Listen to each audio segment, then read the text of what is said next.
Gates open, they're up and racing. Territun, Apple Green moving up by the rail. Thunder then running on the outside. Sweet Julian, New Chapter, Rugnite, and Executive Order is bringing up the rear, heading towards the last 900. Apple Green in command, then being chased on the outside by Thunder. New Chapter is running by the rail. Third, Sweet Julian in fourth, racing in fifth. Territun, then comes Executive Order, and Rugnite is now running at the tail of the field, heading towards the last 600. New Chapter, rather this one, Apple Green still the leader. New Chapter is by the rail second. Thunder drops back in third. Territun as they race towards the last 450.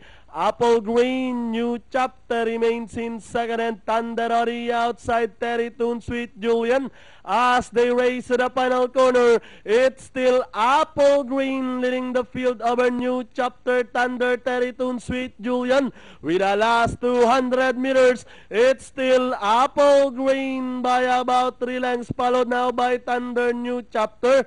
And leading the finish line, it's Apple Green, another Jonathan Hernandez mount, crossing the wire first over Thunder.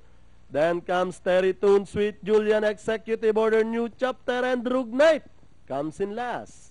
1, 2, 4, 6, ano?